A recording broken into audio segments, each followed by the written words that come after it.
Well, what we'll do is we'll finish up what we started 2 lectures or so ago, and this is I think you get them numbered, don't you? There's a number in front of the files.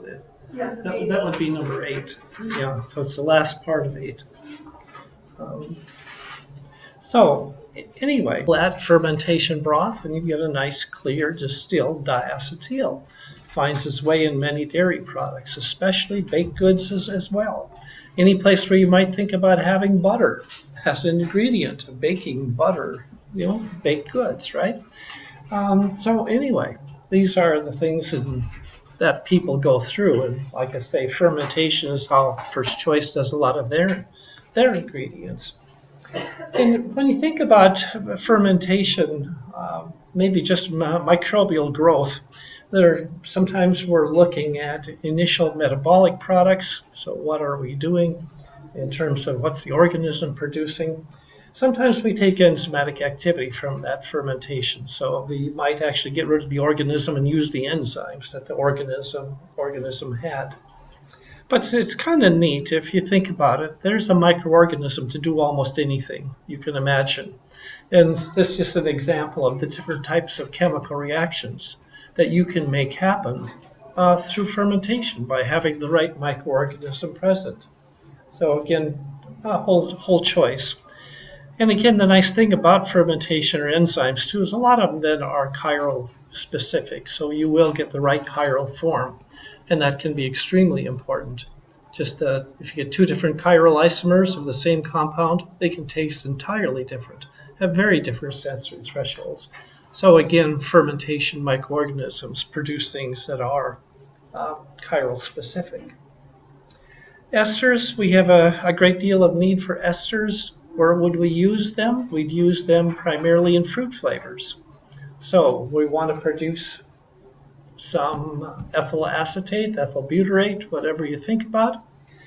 Again, it's fairly easy to do that through yeast. They're very commonly used to produce esters.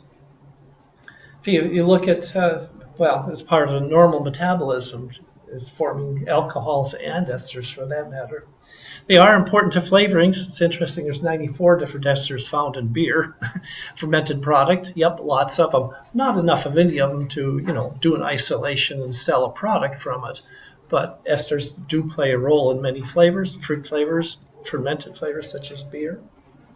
Acids, you typically think of them as being a taste, but they're also aroma.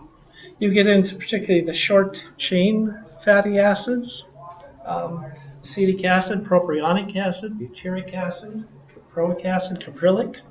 Get up someplace around, 2, 3, 4, 5, 6, 8 carbons. You're still getting an aroma. You get after 8, and it's a little bit of a question as to how much of a contribution that they actually make to aroma. They can make a contribution to taste. They do have tartness, obviously. So the fatty acids can have an aroma, and they certainly have a taste in all cases. So again, how do we produce them? Through fermentation. We produce them in quantity by fermentation. Some of the fermented dairy products we get lactic acid from. Vinegar is a source of acetic acid. Cheeses, they actually play a prominent role in most cheeses for that matter, at least the hard cheeses, fermented cheeses. Sausages get their flavor from fermentation, dry fermentations. And so they are produced as an ingredient. They are produced in food products as a main flavoring component. The diketones, diacetyl, we'll mention that a lot. It just shows up in many different foods. It's certainly an important ingredient in the industry. Aldehydes, producing acetaldehyde. Acetaldehyde is primarily what gives an orange juice, a fresh orange juice, the freshness. A very short chain aldehyde, very volatile. It conveys a fresh character to orange juice. Methyl ketones, that's blue cheese. You smell 2-heptanone, you'll say blue cheese. So very characterizing, very unique, very broadly used in food industry. Again, these carbonyls will come about through many different places. Microbial metabolism of lipids, actually amino acids as well, which we'll see. Microbial-induced oxidations. So again, can produce by different sources, different pathways. Again, this is just a pathway for citric acid and lactose to come down to what? Primarily diacetyl. You can get some other related compounds out here by a little bit of reduction, but certainly a good source of diacetyl, ethanol. Formic acid doesn't have much of a character. You kind of look at the thing, if there's this pathway, fermentation pathway. Diacetyl is by far the most important outcome of that particular pathway. Amino acid metabolism, again, nice pathway, starting with the amino acids, coming down the pathway. You can just simply go ahead and take off the acid by using the right organisms. Leave you with an aldehyde that means CO2. Take a slightly different pathway, you come down a little bit reduced, 2 alcohols and so on. So the amino acids, remember, they're the source of branched chain compounds. We don't really get branched chain compounds but in any other source except amino acids. So amino acids are a very important precursor. The branched chain esters are very important, very characteristic for fruit flavors.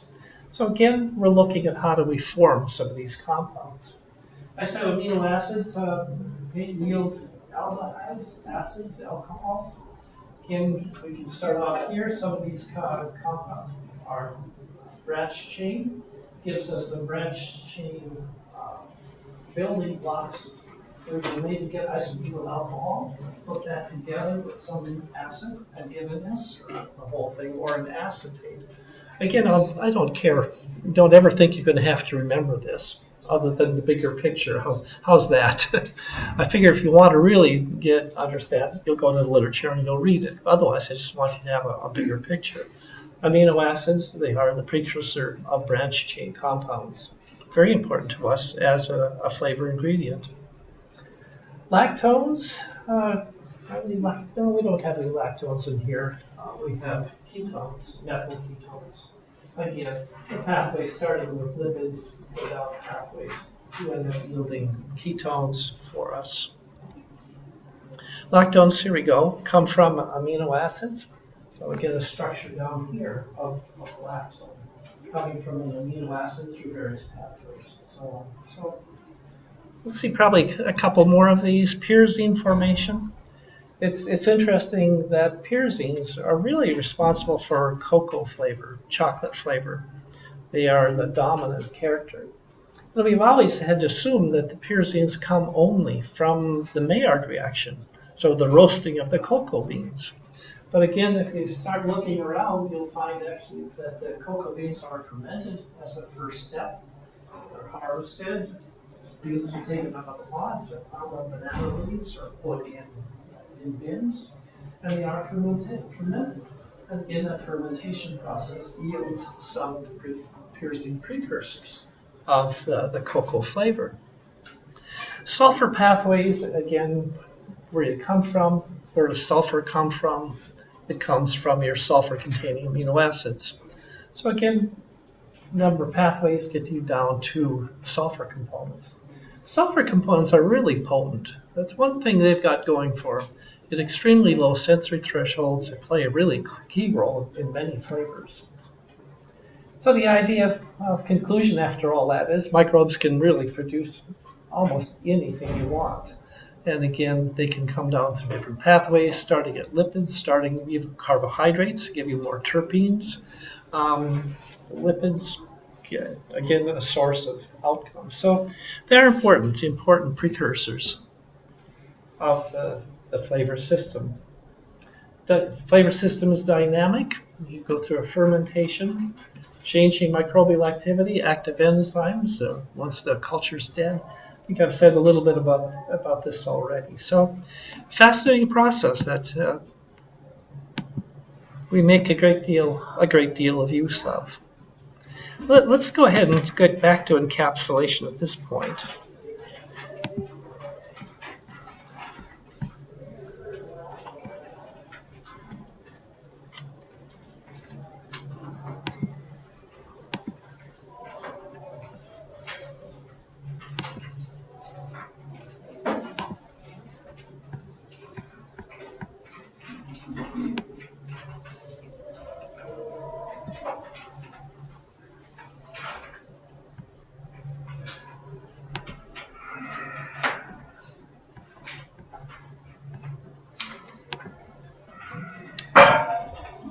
So I spent some time the last time giving you an introduction to encapsulation. Probably well over half of the flavors that are sold around the world are encapsulated in one form or another. No one, the normal solvents, alcohol, if you have a liquid flavor, alcohol, propylene glycol, vegetable oil, they're heavy, they require special packaging. It's really nice if you can have a 50-pound bag of dry powder. It doesn't need special containers, doesn't need special storage, much lighter as you ship around. And oftentimes you like to make blends. Blends, in many cases, you go through the grocery store, dry blends for finished products for the consumer. And that means you need a dry flavor. And if you start looking at dry flavorings, spray drying is the #1 process. Somewhere around 90 to 95% of the flavorings are produced by the spray drying process. We'll talk about other processes, probably talk about 5 other processes, but they're minor. They're really minor players in the game. They're niche players. And so you'll get to see some of these, and certainly some of them you're familiar with. You'll probably come through food processing, one place or another. And again, your spray drying is done in that class. So either in a class or some place in life. I hope you've come across a spray dryer. How many people have seen a spray dryer? Most, but not quite all. That's a fairly simple process. Over here, we're going to go ahead and make an emulsion. As I said, our encapsulated flavors, you always start off by making an emulsion, or nearly always start off by making an emulsion. So over here is where you add the water. You put in your carrier material. We talked about different carrier materials. We've got acacia, modified starch, maltodextrin, whatever. So we make a nice slurry of that. We're going to want to keep a minimum water content over here.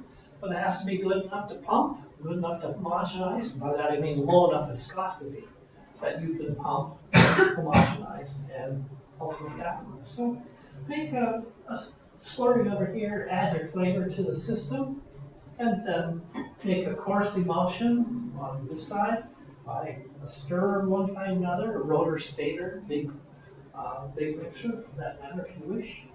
Typically you'll go through a homogenizer. You don't always have to use a homogenizer. We'll talk about when you do and when you don't. But you want to make, many times, you want to make a really good emulsion. So we need a homogenizer for that. Then we have to have some kind of a balance tank or surge tank so we can be feeding at a consistent rate and keep up with it. Feed comes up here. That can be just a very simple pump, tubing pump, centrifugal pump, one way or another. Or it can be a nice positive displacement pump. It depends on what you're doing. So in this case, our atomization here is a spinning wheel. There's a wheel, oftentimes about that big around. It's spinning around 26,000 revolutions per minute up here at the top. Then you put your material in. This wet slurry comes in just off center of that wheel. That wheel simply throws it out. So it forms a spray. So you're spreading this nice wet emulsion into this drying chamber. You've got hot air coming in here. I'll go through conditions for you. So hot air coming in here. As soon as it hits hot air, it hits this nice fine aqueous spray. Of course, the water evaporates. And as it goes through here, it doesn't really matter seconds. Whether it's a matter of 20 seconds, maybe residence time, maybe less. that your materials in here comes out with the air. So we got air coming in, air going out. The air conveys this over to a cyclone. It's called a cyclone because the air comes in at the side. You've got this round cyclone collector. Air comes in at the side, which means the air has a twirl to it. It has a swirl to it. And through gravity and centrifugal forces, throws the powder to the outside. It kind of slows down and collects here. And the air goes round, round, round. Finally gets down the bottom, comes up here, and goes out and exhausts fan. When it leaves the drying chamber, is it powder already, or is it just you? It dries in milliseconds, so it's a fast dry, really fast dry. So that in milliseconds you get down to the point where it's a dry surface and maybe not quite dry.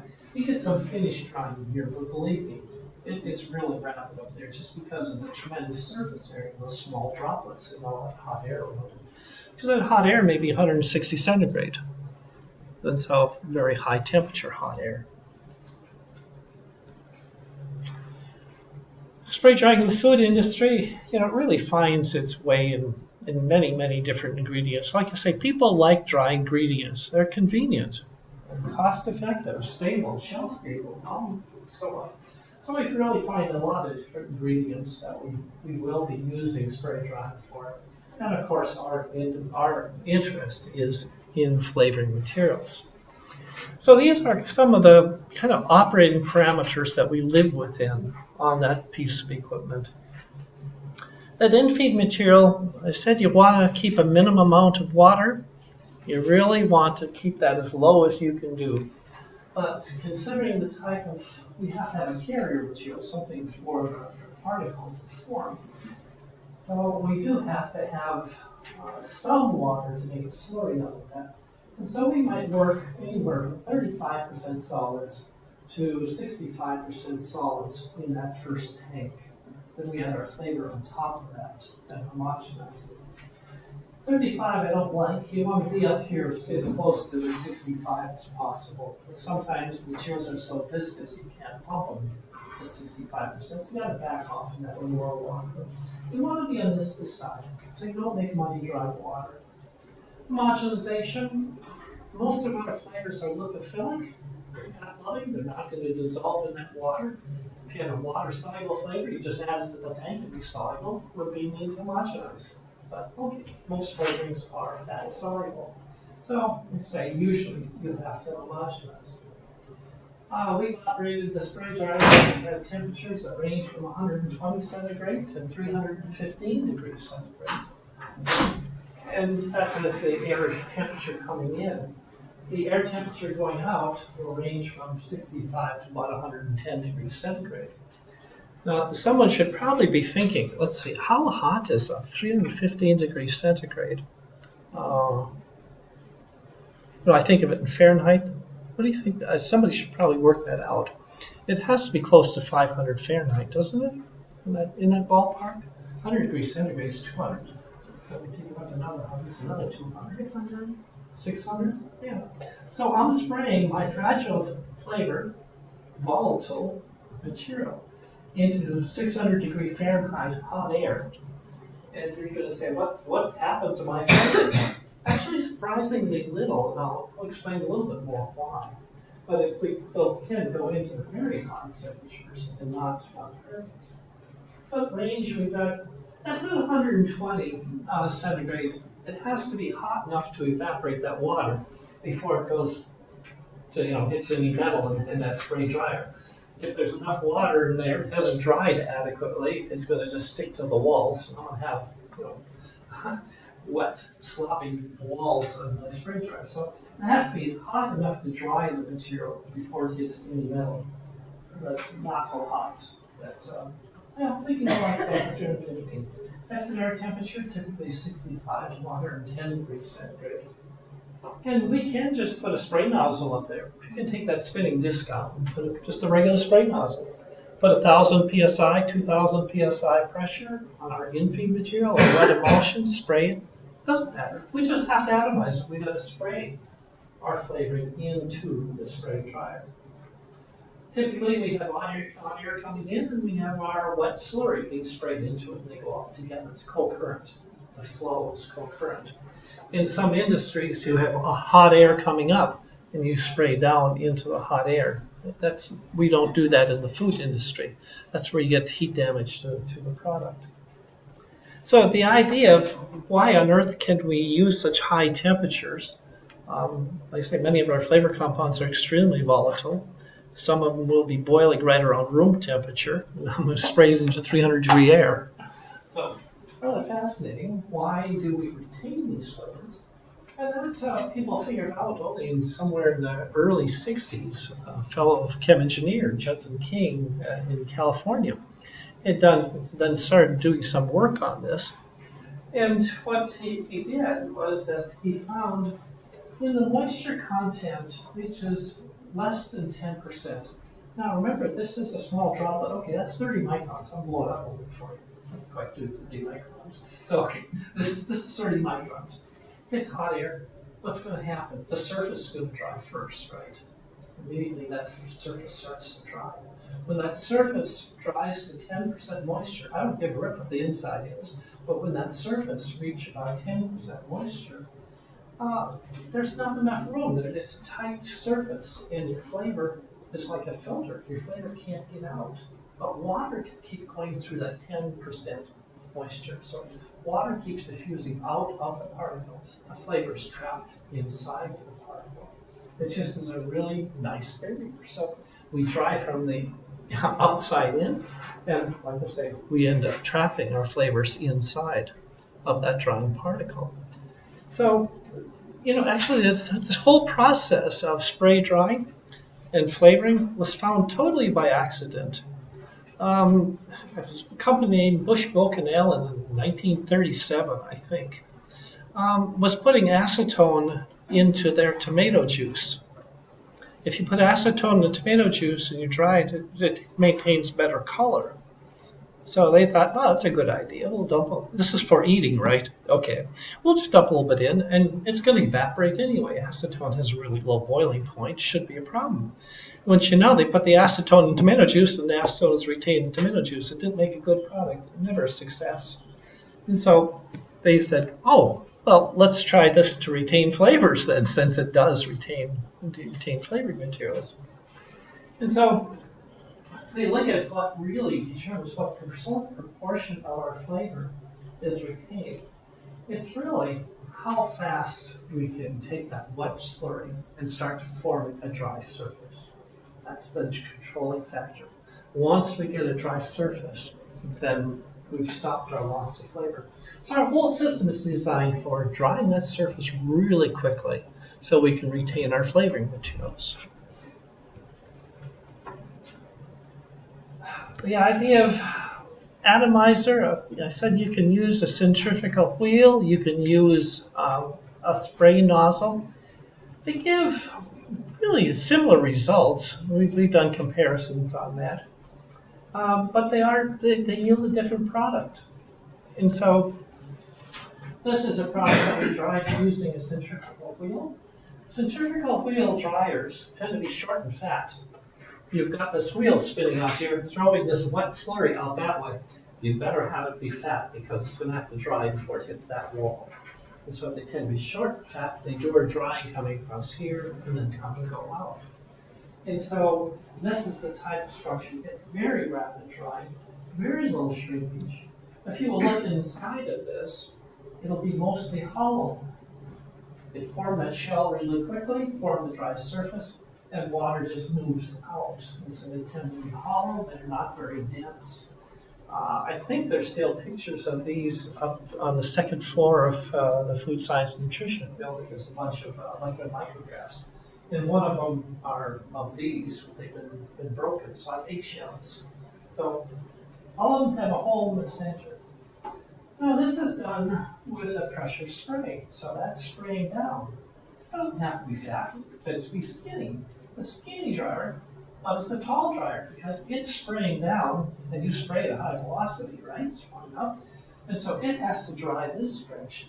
So this has to be tall and skinny instead of short and fat. Well, if it's tall and skinny, I've got some time that this can dry. So we spray it, and it's drying slowly, drying slowly, drying slowly. And it's up looking like a prune instead. So it gives us this kind of structure. Tends to be solid, fairly high density. This tends to be hollow and low density. So you'll find some really different particle morphology on these things. But guess what? They give similar performance. It doesn't really matter whether you dry by one technique or the other technique. So difference in particle size, shape. It's certainly not uniform. We look at the size of some of these. One here, we got one here. So you get a really interesting distribution of particle size and particle shapes. But like I say, very, very similar performance in terms of retaining flavors, in terms of protecting that flavor from oxidation or damage during storage or shelf life. Dryer design, they really all are set up to be optimized, obviously. What's your airflow rate through there? That's given real thought to. What's the humidity of the drying air? We really want turbulence around that dryer. If there's turbulent air, it rips the moisture away from the surface and so on. What's the temperature of that air? A lot of flexibility. Particle size, do I want smaller particles, large particles? And so certainly a lot of thought goes into designing these pieces of equipment for producing dry ingredients. This is my first venture in research for my master's degree. How's that? It's a wonderful figure. It illustrates exactly what I want to show. When we start looking at what determines whether we keep our flavor there or not, that's going to be our focus. Do I retain my flavor, or is it evaporated? If I retained it, is it stable? Shelf life, predominantly oxidation. Is there going to be oxidation? And so the most important variable when we start looking at retention is absolutely no surprise to anybody. It's the unfeed solids content. If I have a lot of water in what I'm feeding in, guess what? The surface doesn't dry very quickly, and I lose my flavor. It's just lost during evaporation.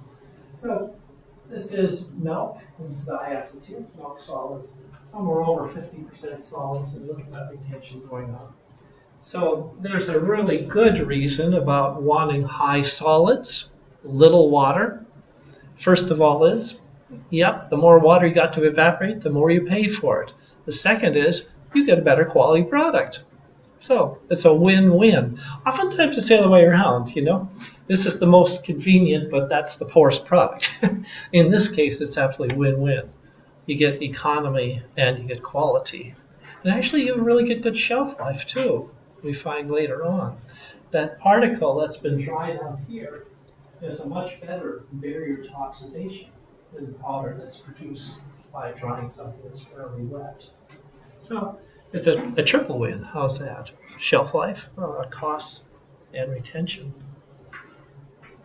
So if we kind of look at this, we say we really want to go high in solids. What's the best way? Yep. How high can we go? Well, that's another question, because at some point we might be 40% solids, 45, 50, 55, 60% solids, and you start reaching a plateau. You can't atomize it very well anymore. If you can't atomize it very well, you don't get good particle structure. You want spheres. You don't want strings. Actually, I filled our spray dryer with something that looked like cotton candy. It wasn't supposed to be that. It was supposed to be droplets.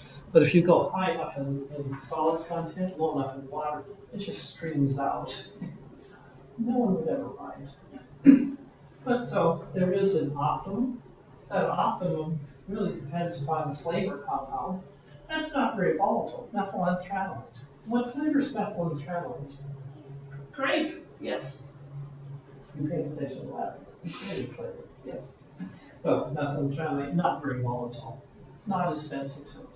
But when we look down here, ethyl acetate, that is really sensitive to temperature. It's sensitive to drying conditions. So we find there's an optimum.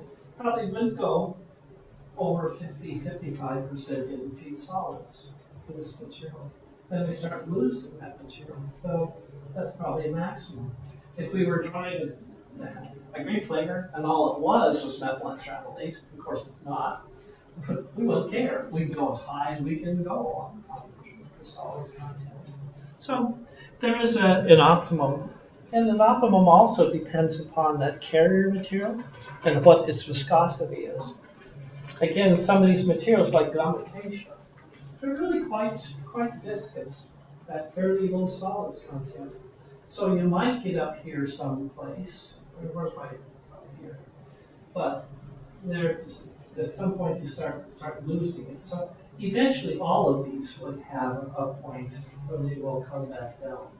So maltodextrin has maximum around 50% solids, and flavor tends to start dropping off. So it depends upon the flavor material, depends upon what you're using to encapsulate the carrier material that you're working with.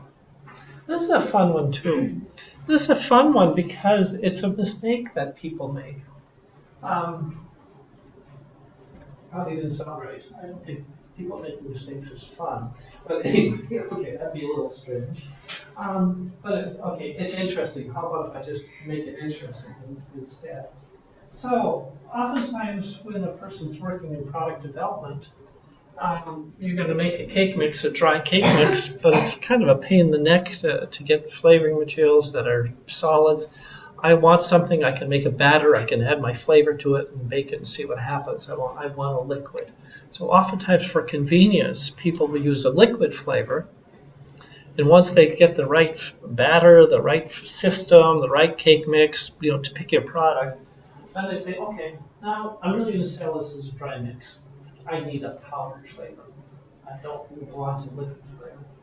And so the company could just say, oh, you like our flavor, number 1046, we'll spray dry that for you. And it doesn't taste like the liquid. And the company says, no, I want the same as the liquid. I did take the liquid and I did spray dry the liquid for you. What happens during the drying process, the most volatile materials are retained the poorest, right? And as we look just through a series of esters, very low boiling point, high volatility, what did we lose? We lost 65% of my ethyl acetate. So that could be my liquid flavor. When I give it to the powder, I've lost 65% of that component. But this one, I only lost 30% of that component, and I lost almost none of that component. So your dry flavor doesn't resemble your liquid flavor. It gets biased, it gets changed in the drying process. The most volatile components in your flavor are lost to the greatest extent. And so there's a take-home message there. If you're in the business, you're in product development, you're going to make a dry mix, don't ever start with a liquid flavor. Tell a company flavor house, I want this strawberry flavor, grape flavor, whatever you want, and let me work with it. And you can tell them, no, that wasn't the flavor I want. I want a grape flavor powder that has a little bit more of this. But you can get them to give you the dry flavor you want. And then you're not going to have a problem in development later on. The concentration of flavor compounds that is also a factor. The higher the concentration of flavor, so I'm taking my water, I'm taking my gum acacia, I got this mixture. How much flavor do I put in?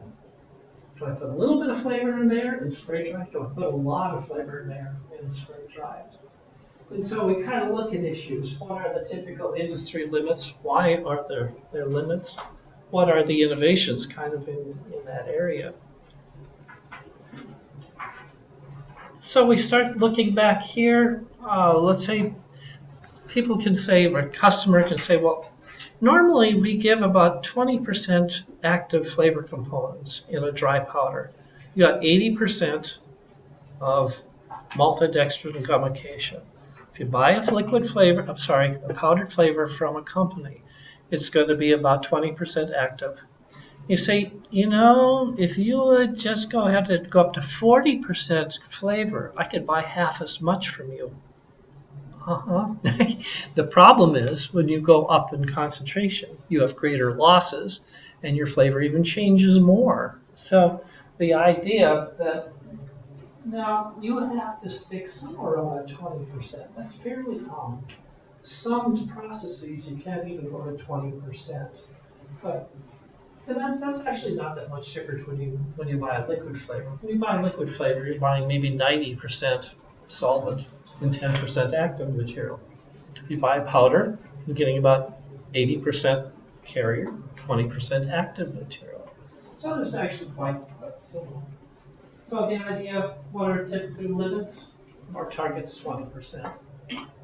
We can go higher, but like I say, we can have some problems with that. Innovations, well, people do work at trying to improve that flavor load in some cases.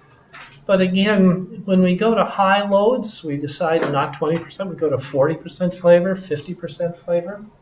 Then we start saying we've got a lot of flavor in there. Maybe some of it isn't protected so well. It's really close to the outside of the surface where oxygen is.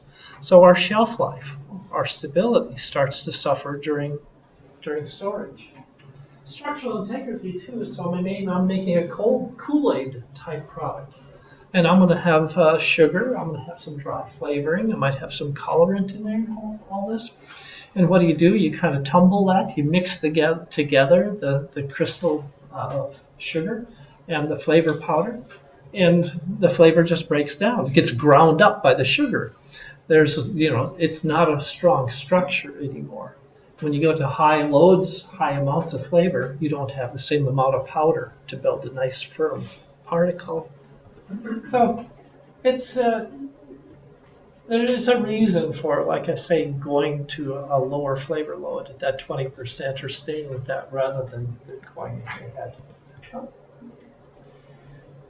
It's interesting that if you would think about what happens when you start changing the particle size, well, should I spray in my wet slurry so I form bigger droplets? Should I go for small droplets? What's the effect when I do my spraying operation into the spray dryer? Big particles or small particles? Well, logic would tell you, physical chemistry would tell you that, gosh, the bigger my droplets, my wet droplets, the less surface area I have per unit weight. If I have less surface area, I have less opportunity for evaporation, my flavor. And so theory would say I want big powder particles, not this big, but okay. And maybe this 50, 100 micron size. But it's interesting, when you actually do the study, there's really no effect of it. And what happens is, bigger particles, yes, they have less surface area for evaporation or your flavor, but it also takes longer for them to dry. So, okay, that gets offset. Bigger particles, less flavor loss per unit of time, but it takes more time to dry that particle. So it really doesn't matter. This is an interesting one too. Influence of spray dryer operating temperatures. And these are water-soluble flavor compounds, although we find something very similar. And so again, in this case, we're running the spray dryer under the 3 different inlet air temperatures: 163, 205, 163. So in this case, this line, we had 3 different exit air temperatures. So this says 163 inlet air temperature, 72 outlet. This 163 inlet, 83 degrees centigrade outlet. 163 inlet, probably 94 degrees. So the idea is, what combination of inlet temperature and exit air temperature should I have? Does it influence my retention of flavors? And sure it does. What gives you the best flavor retention? This is retention here, this point right here. So these 163 and 94 degrees centigrade, much better for retaining flavor. You tell somebody in production that, and they don't like you anymore. You're no longer their friend. You're in research, obviously, and you don't know anything about producing flavors, which I've been told by the people in production. They didn't like my advice. And there's a good reason for it. If you look at 163 and 94, what's the temperature difference? How much heat did I get out of that air? That should thin air from 163, say 93 to 93. I cooled it at 70 degrees. I got 70 degrees of heat out of the air to dry my powder. How about from here? So let me say this point right here. Gosh, that's 247 degrees. And let's say 74. So when I have 170 degrees of heat I just used in my spray dryer, I can evaporate tons of flavor per hour using all that heat. So this is economical. This is cost effective. This is getting a lot out of my dryer. This stinks. Wonderful product, but really low production capacity. This has a wonderful production capacity, but crummy product. So production, what are they interested in? Well, they're not interested in producing a crummy product, but they are interested in getting maximum production capacity out of their equipment. And so this, like I say, that's what production never likes to hear. The best conditions for you to run make you release money in that sense. But you're interested in making good flavor, so you want that retention. So it's an interesting one. You can dry under these conditions, but you get different quality products. Optimum flavor retention, that's just what I said. Low temperature difference, inlet air versus exit air, means low production. Implication is powder final moisture content. I did mention that. If we were sitting back in this condition that got us lots of powder, it would be wet powder. In going from 247, cooling it down to the 73 degrees, we put a ton of water into that air. And so our powder comes out at maybe 9% moisture, 10% moisture. Now my product takes up, and okay, then my customers mad at me. So okay, we can't win them all. Implication on shelf life, well, we'll spend some time with that a little bit later. This is something similar. We won't spend time with that. So recommendations, if you go to a company and say, what should I do? Well, you end up compromising as you might expect. You don't operate under conditions that you can't produce, nor do you operate under conditions where you make a crummy product. So, but you push production, you really push that as best you can. You can operate maybe on the little higher side of production capacity and hope you can compensate that powder one way or another. And then, like I say, that your temperatures, inlet air, exit air differences determine how moist that powder is. Well, okay, that can be a problem. Will it cake? Will the flavors, you ship a bag of flavor somewhere, or is it going to be a solid rock?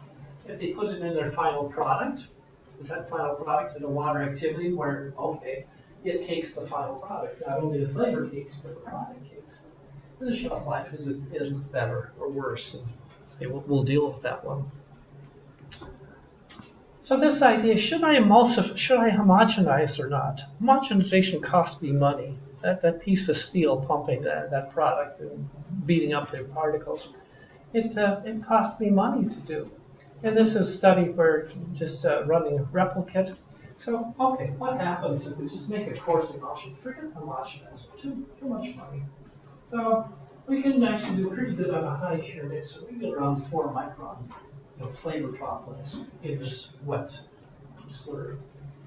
If we decide we're going to just kind of beat that up a little higher shear, in this case we ended up with an average of 2.53 microns for the particle size. Medium fine, and this is now a piston homogenizer, about 1.76 microns. This is a microfluidizer, 26,000 psi pressure here. Okay. Or less than 1 micron. So what happens? Does that influence my product? Do I homogenize it? Don't I homogenize it? That's a rather interesting one. If you kind of look at that, what's our particle size of that emulsion? We're out here, we're only getting maybe 78 or something like that, close to 80% retention. If we would go up here, that's 0.9 microns. We get almost perfect retention. And so homogenization, in general, you do it? Not always. It's kind of a question of what you're drying and how important that factor is to you. Well, that's interesting too. Why do we see these kinds of results? Why does retention drop off like this? And so what actually happens when you get large particles? I'm going to put them through high shear with my spray nozzle, really high shear. So whether it's spinning, I'm actually ripping these particles apart. There's 4 micron particles in my wet slurry. There's so much shear it rips them open. And those little droplets, when they're ripped open, they're free to evaporate. The flavor's free to evaporate. So when you get down to this size, there's not enough shear to break those particles. They're protected. They're always in this wet slurry. The slurry dries around and protects them. Here, I've ripped them open. Now, your flavor can evaporate.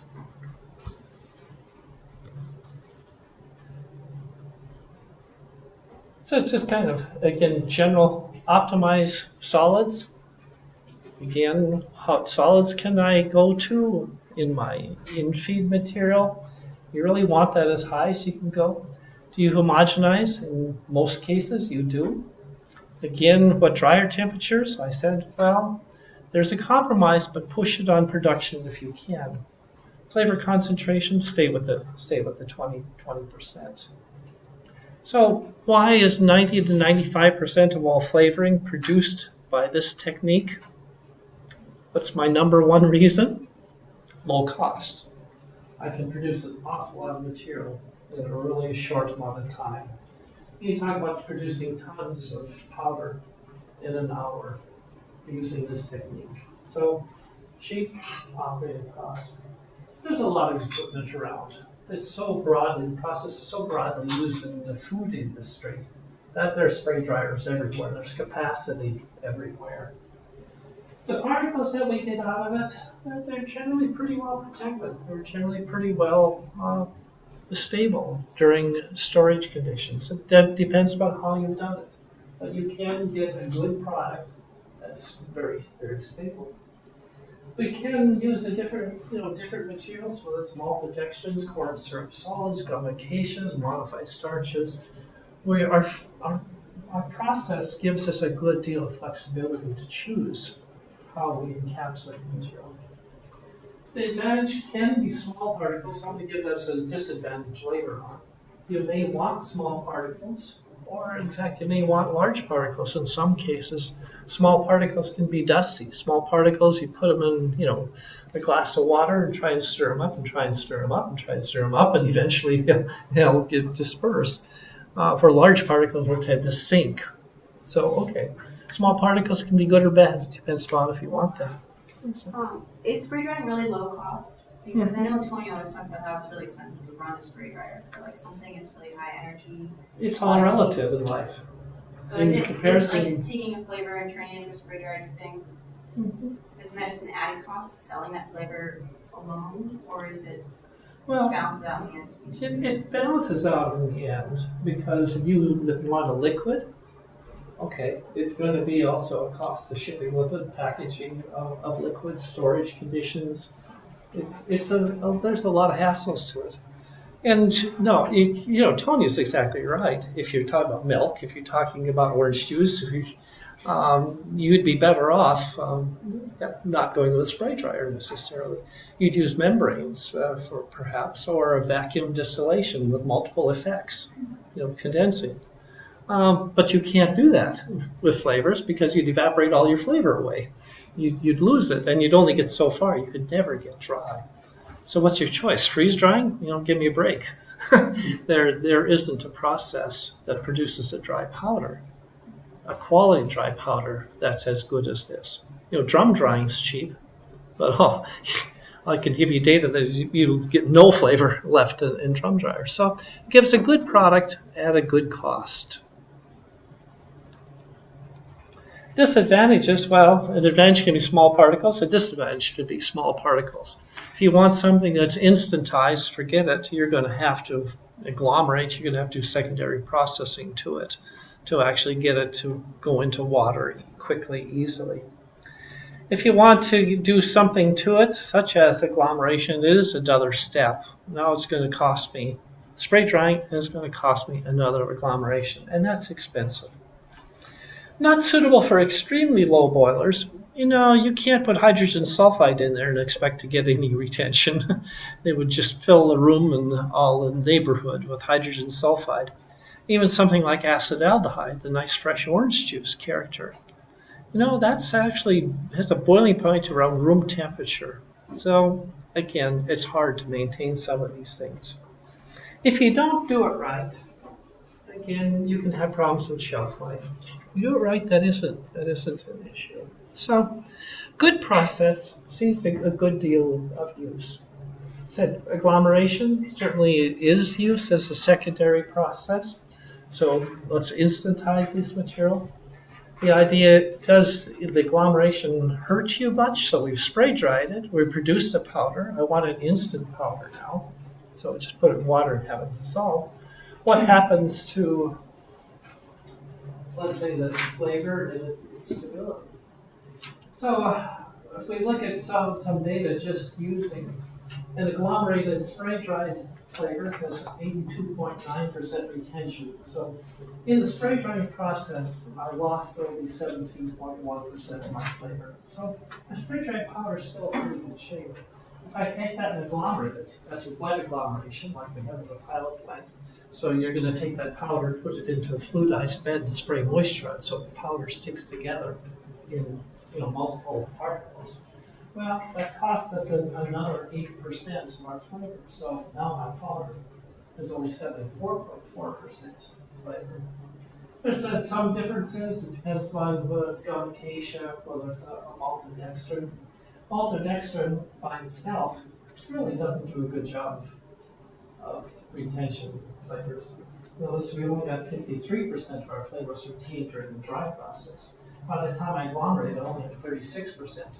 No, it's just not economical at all. That we won't go into that one either. Okay. Converting. So I'm looking at that with question. Why did that come after spray drying? That should have come before spray drying. Okay. We go on, right? Okay. Anyway, I shouldn't tease. Anyway, let's back up. I have no idea why we're here. So anyway, purposes of encapsulation. Why do we encapsulate when we get to spray dry? Well, our flavors are liquids. Almost all of our flavor compounds are liquids. Vanilla, vanillin isn't a liquid. Most of them are. And supposing you want a dry powder, you want a powdered system. Well, you can't put a liquid flavor into a powdered package of powdered material. So we've got to have the right flavor form, so that's why we encapsulate going from liquid to a solid. We do have to capture those volatile materials. If they're not packaged in some kind of a particle, they're just going to diffuse out of the product. They'll diffuse oftentimes through the package out into the store environment. When Pillsbury, now General Mills, changed their packaging for a vanilla frosting, you could just walk through the grocery store and you'd be able to smell vanilla from that frosting coming right through the package into the environment. Not good. You need to capture volatile materials. One way to do that is encapsulate materials. It does protect them from light, oxygen. It does give a controlled release. Your flavor isn't released until it's dissolved. You have to add water to it, and then your flavor is released and you can get it good. Our flavors are reactive. They react with the food matrix. They basically get consumed by reacting with the food matrix. Okay, so let's protect our flavor. Let's protect our food to some extent. And the last one is, emulsions are inherently unstable. But if I make an encapsulated powder, they're eternally stable. They will always be an emulsion until I add water. Then it'll be an emulsion. So there are various reasons why we do encapsulate. We'd love to have some magic in release properties. People always ask for that. Gary, could you make me an encapsulated flavor? I'm going to put it in a retorted coffee. So I'm going to make a liquid coffee. I'm going to retort it. And I want you to give me an encapsulated product that I can put into that liquid, seal it in the can, I can retort it, but when I take the lid off and put it in my mouth, it's released. And you look at it and say, you want me to design something that's going to release at body temperature, but you're going to retort it first. Okay. Those things don't work, but you'd be surprised how often we get a question like that. Well, I'm afraid we don't have a lot of magic in release mechanisms. If you're in pharmaceuticals, yeah, you can put them on, you can use materials that give you controlled release under a lot of different situations. I'm afraid in our industry, food industry, 95% of the time we release a particle by putting water into it, mixing it up in a batter, in dough, whatever, in water. There is really only one process that we do actually get diffusion controlled release, and that's coacervation, the idea of carbonless paper. We use the same process as is used for carbonless paper to make flavors. Instead of putting ink inside, we put flavor inside of these capsules. And these capsules then end up being not water soluble. They're a dry capsule with flavor inside. If you put them in water, they don't dissolve. And you'll see why a little bit later on when we talk about them. And so we get diffusion release. As these particles pick up water, they become leaky. Dry, that flavor stays in. You put them in water, they don't release, but they swallow that, and then the flavor starts migrating out slowly.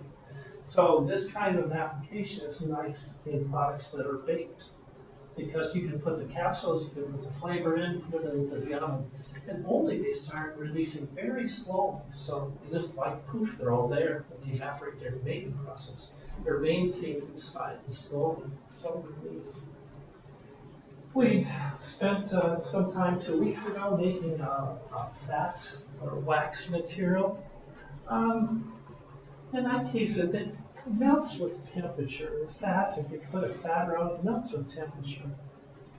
So it's kind of a temperature release. But the problem with using any kind of a fat or wax, your flavors are soluble in them. And so if you put your flavor into a fat particle and your flavor is soluble, that's going to migrate right to the surface and leave. so much for that one. This doesn't work well. The idea, can we do some magic, like an acid pH here in terms of basic pH as we go through the digestive system? No, we can't do that with foods. It's more, we can't use the materials for that. Chemical enzymatic reactions, can we put an enzyme inside a capsule and breaks it down? No. Osmotic pressure dulls. So when we read about capsules, and talk about controlled release, 95% of the time, we release them in water. Small percentage we do this, and it's very, very, very seldom. So that's our controlled release. We just don't do it any better than that. Well, I'll be darned. I gotta quit for 10 minutes. Then I'm gonna look at my slides and see where did that come from. Anyway, how about taking a 10-minute break?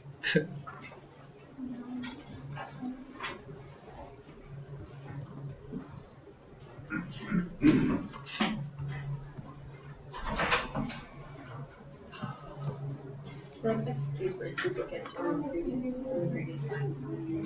So like the purposes of release are the same as release and the processes is the next slide. Not the same one. This one should have probably be added. You don't have purposes. I meant to actually, what I was doing, that should have been the first thing I said even before the tea. Why do you want to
Just like the event that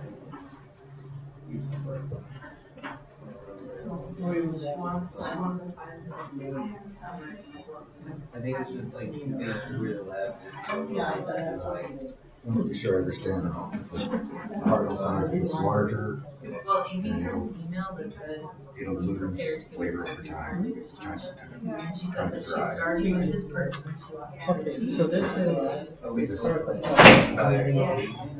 This droplets of flavor in the sweating ocean. That's great. Should they be tiny? Should they be very homogenized? Should they be very coarse? Just looking to see what the flavor is. Okay. So this basically says from retention standpoint, it doesn't have a whole. Oh, no, I'm sorry. This is that the dry particle itself. Yeah. So this isn't the emulsion.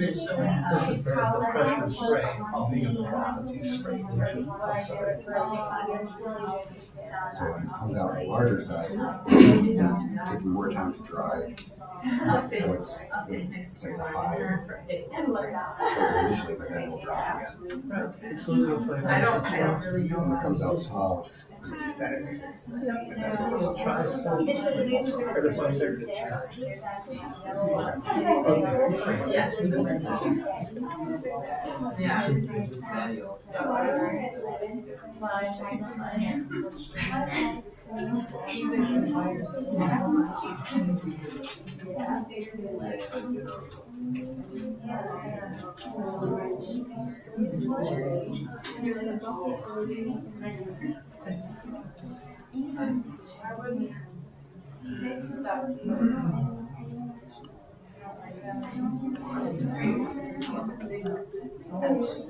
Oh, yeah, but you're seeing.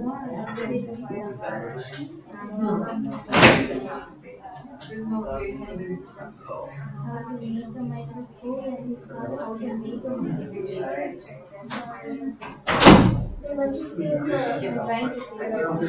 it might be a thing to like, is that the issue? Like not published because I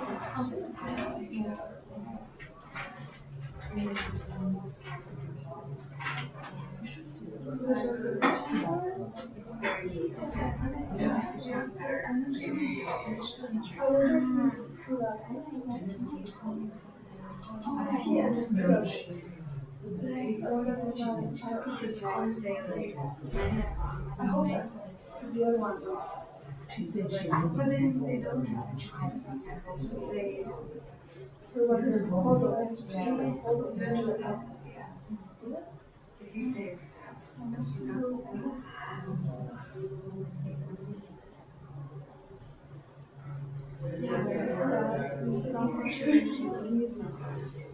But this should be 7.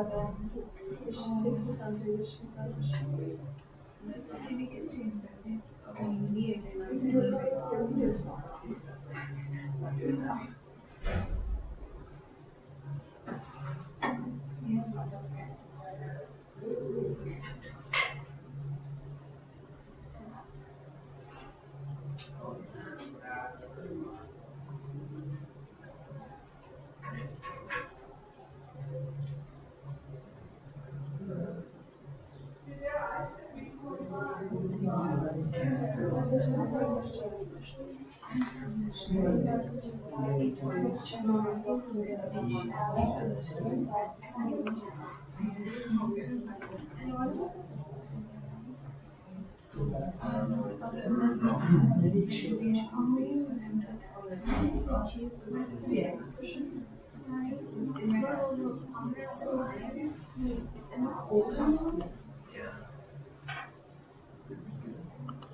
No, I really started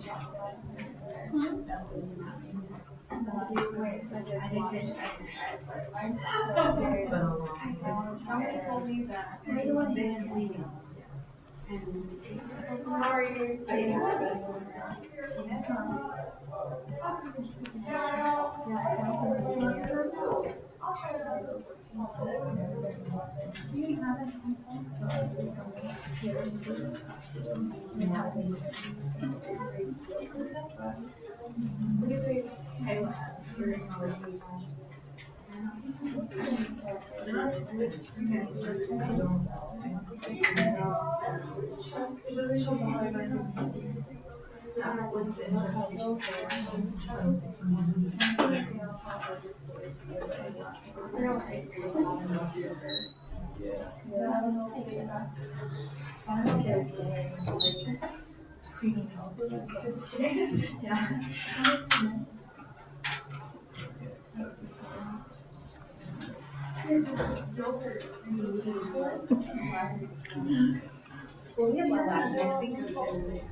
I think so.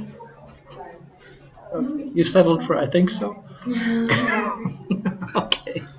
Okay. Well, let's go on again. For some reason, I have no idea why, I cut these last slides off and I put them at the end of this presentation. So I started at the start of the presentation, but I reorganized them for them. I have no idea why. But anyway, we're here. So this is what I meant to start with. These are the different processes that we can use for encapsulation. I said here's number one by far. Yeah, but there are many other ways to go about it. It's just, extrusion we'll go through these. We'll go through extrusion, molecular inclusion, and coacervation. That's probably it. So we'll just probably do those four. The rest of them are done in such small quantity. They're oftentimes done in research papers on scientific literature. It's always a problem if you think about it. You see something done in a scientific paper, you think, wow, that looks interesting. We should do this. But so often it's great in the laboratory. It's interesting in the laboratory. It doesn't have the least probability of surviving from a cost standpoint or practicality standpoint. And so that's what I'm dealing with are those that are practical and are used to some extent. So, like I say, these are the processes that might be used.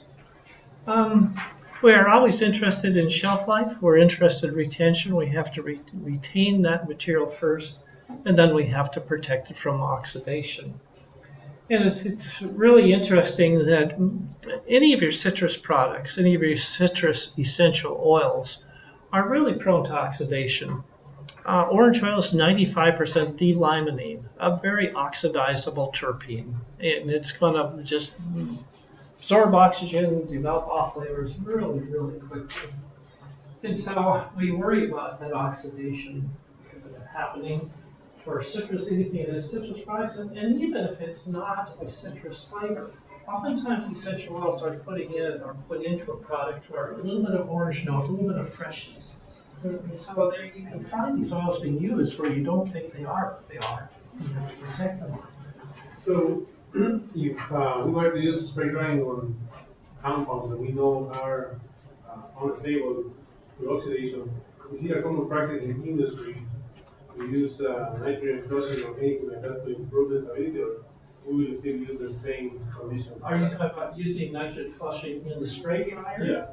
Well, there is a company, Foman, who flavors of North America, but Foman now because they want to be global, not North America. They designed a system that's manufactured by Fluid Air in Chicago, and they have a completely nitrogen environment spray dryer. They recirculate the air. And so they fill it with nitrogen, they keep on circulating nitrogen, they have a condenser that condenses out the water, any flavorings that might be in there, and so they can actually spray dry in the nitrogen environment. Want to talk to me about costs? No, you don't. We don't need to do that to get the shelf life we want. And it's so much cheaper just to do it differently than to do it in that way. They also have a process of spray drying now that's patented. We went down and visited them, where they can spray dry at 50 degrees centigrade.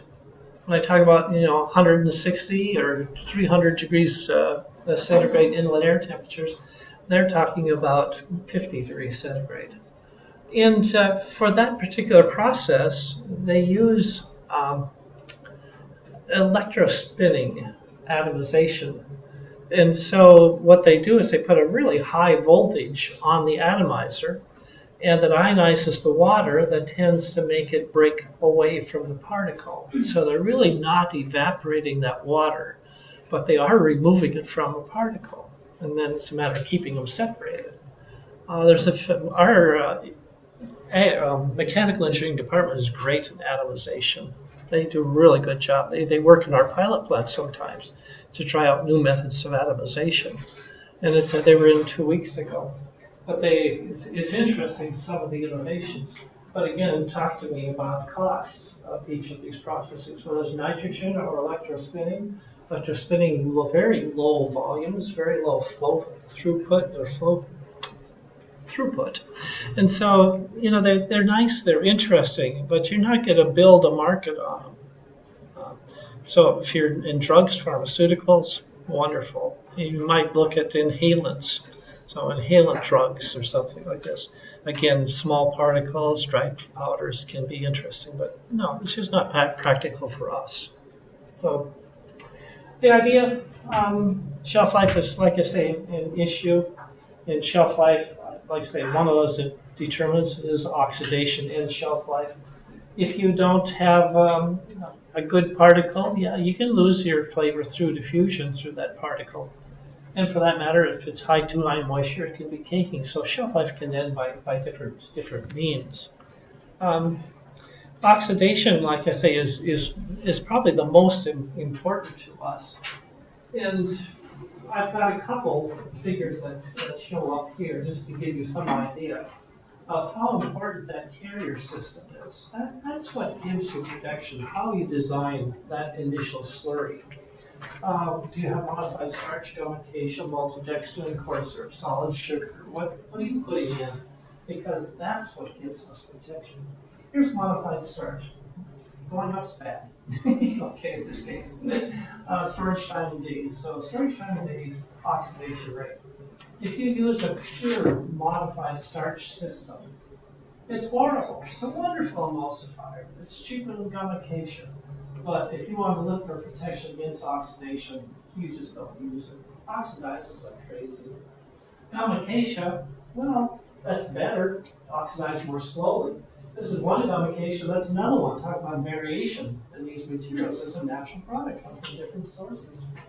Why are those two so poor compared to the maltodextrin or the Now you want the theory behind it. Wow, if you get into fixed diffusion, Fichtean diffusion, then how oxygen moves into a particle. And for Fichtean diffusion, there's two requirements. First of all, there has to be some space for that molecule to go into. It can't go into a particle it can't penetrate if there's no holes big enough to accommodate that molecule. So your matrix, aren't you? You're going to be happy to ask. But so you got all these little holes because you have big polymers. These big polymers, they don't bend around. They don't plug the holes. And so when you got a modified starch, there are lots of holes. And the glass transition is such that there's some mobility. So you get a little mobility, oxygen hops into that hole between the modified starch and turns into another one. I got to my orange oil, and it oxidizes the orange oil. And so that's the particular problem with this, is there's just a lot of holes, those intermolecular spaces exist, and oxygen will move into them. That's why this is so bad. Gummification, see, this is a fairly consistent polymer. It's been hydrolyzed starch. And so it kind of has some kind of mainstream middle hydrolysis, so there's always space. Gummification is a natural product. There's some small molecules, big molecules, and so what happens is you have this variety of molecular sizes, and some of the small ones fill in. Some of the gummification fills in those holes. So there's no place for oxygen to go because gummification fit in there.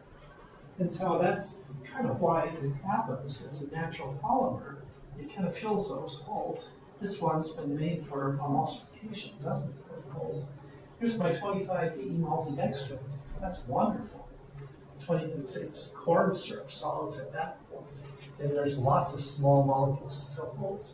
So last time you mentioned that within the modified starches, there were different procedures that you could follow, and some of them will involve hybridization before to make a smaller material and then do the chemical modification. Yes, it's like some partially hydrolyzed starch. Yes. So And will that then work? it's modified. And will that work better than these modified starch over here, or will it still be similar? I mean, if it will be in a middle point with the maltodextrin and the modified starch. There's some trade-offs in terms of how much you hydrolyze and how well emulsifies. And so you can't quite win on that one. You can't break it down to the point where plus the holes it still emulsifies you want. You need this lipophilic, hydrophilic, part. So what if you were to use a blend between modified starch and a maltodextrin? I didn't know my whole presentation. Darn. You're exactly right. Sure, that's what you do. And so this was some work that we did a long time ago with a Warbird back in the days when we didn't have mercury manometers. Can't have mercury anymore. So anyway, this is oxygen consumption improvement. That would be something you did, but did it in a different way than we did. You looked at oxygen consumption in a different format. But so that monitors oxygen uptake. And here's a 4-DE maltodextrin, a 10, a 20, a 25, and a 36. Then as you go down to smaller and smaller particles, you're You're just plugging all the holes. So, but there's no emulsification to this. That isn't going to work for us. So let's put them together. Absolutely. And we could, for this particular one, and we don't usually do this, we actually used modified starch, and that was a product, commercial product named Amniogum. Ingredion, Cargill, both are companies that make modified starches in addition. So Amniogum, 100% of modified starch. Yep, oxidized like crazy. Well, let's put a little sucrose in. Let's plug the holes of sucrose. So now it's 80% of modified starch, 20% sucrose. Okay. And here's 60% amniogum, 40% sucrose. Here's 30% amniogum, 60% sucrose. So you see, as we go more and more to a small molecules, there would be some place where it's just plug the holes. And so there wouldn't be any damage. So you get hole plugging by using small saccharides that fill in those holes. So the comment here, and this is not what's done in the industry. You can buy commercial blends. You buy this product, and this product is a commercial blend that the company has made for you.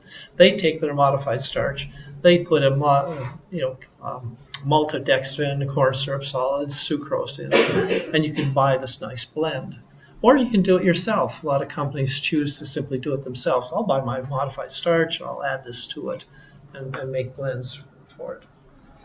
And like I say, that anything that has a citrus or essential oil, but we have to remember that some artificial flavors will oxidize too.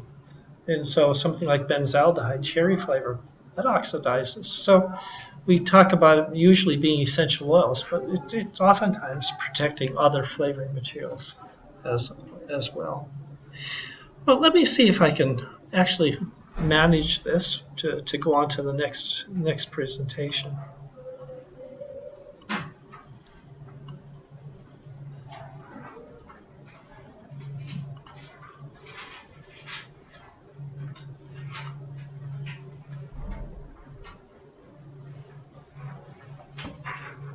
Okay.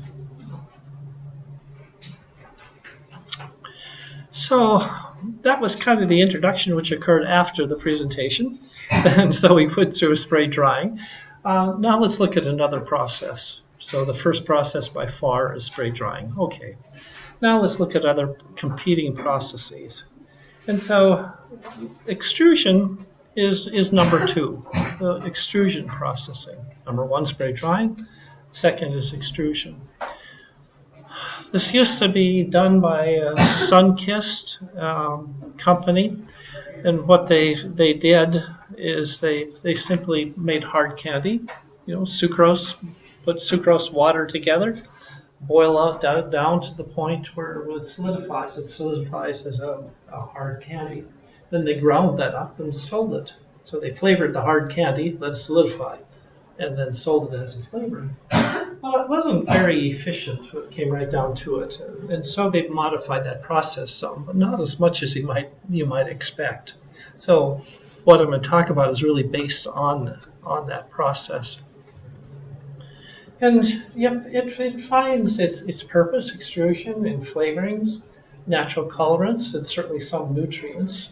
Places, its real strength is antioxidation. That's its number one purpose. It is better than spray drying. I can do a pretty decent job with spray drying by choosing my formulation, my flavoring system properly, but it doesn't compare to extrusion processing. And so, like I say, it started with the orange industry, mutual citrus products, and Sunkist. The patents have all expired. I think those patents were 1968, 1970, so they're long gone. And so now several companies. Firmenich is a company that bought Sunkist, Mutual Citrus, so Firmenich is the longest experience in this type of process. But like I say, now many companies make these flavors. The traditional process, so I said they did get a little more sophisticated than hard candy and grinding of hard candy. So this is traditional, is kind of the next step, and still used today. So you take a sugar base, and that can be sucrose or really a high DE maltodextrin. corn syrup solids. And you put an emulsifier in, because now I'm going to put an oil insoluble flavor. Is sucrose an emulsifier? Do we form an emulsion with sucrose? No. Corn syrup? No. So we have to put some kind of emulsifier. It's almost 2% by weight. That's a lot of emulsifier in the system. And we use just enough water in there so that it forms this sticky hard candy around 110 to 130 degrees centigrade. So we got a pretty good window. So it is a molten, viscous mass of sugar, soluble sugar at this point. We add our flavor. Oh, I'm not going to put fish oil into it. We can put our flavor into it. And we generally leave for around 10%.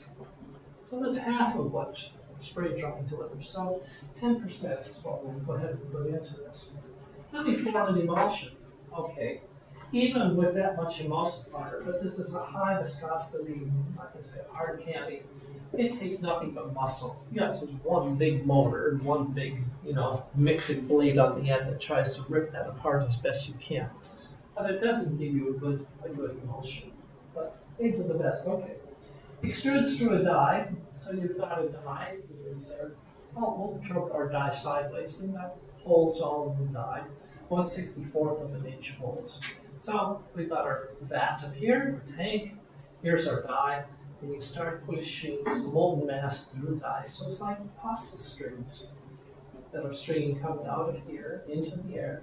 And then it goes into cold isopropyl bath, which immediately solidifies that molten sugar. So at that point, that cold isopropyl bath solidifies it. You wash off any oil that might be on the surface that could oxidize or be a problem. Centrifuge to recover this molten, now it's been broken, these strands have been broken into pieces by the agitation. So it's small pieces of hard candy. Centrifuge and then finish drying or finish bringing that moisture content down. This is a diagram that happens to come from someone you might recognize as a name. Notice in the corner, he's our department head. And this was actually a PhD student that he had. So this is a diagram of the whole thing. So kind of our matrix, emulsifier, essential oil. Here's our mixer. We might do it under nitrogen atmosphere because we're going to have a flavor at a high temperature. I'm going to put maybe 20 to 50 pounds per square inch pressure on this. Here's the dies, so these rodlets, we'll call them, okay, screw down into here. Cold bath, they break it up, just breaks it into smaller pieces. Cold drying goes on afterwards. That's like a clothes dryer, tumble dryer. It's just finishing, removing any moisture. We're probably around 14% moisture up here. And we want to get that down to probably 3% or in that ballpark. So there's some drying that goes on. Here we're extracting water out of the product with the isopropyl, and we're finished drying it here. And we end up with our capsules. And so they've gone through all kinds of different combinations. Initially, they started with the 42DE corn syrup solids. And that was fun because when you got the first product, you'd set it on your bench and come back in the afternoon, it would have dissolved and run off your bench. It's so hygroscopic. That was not a good deal.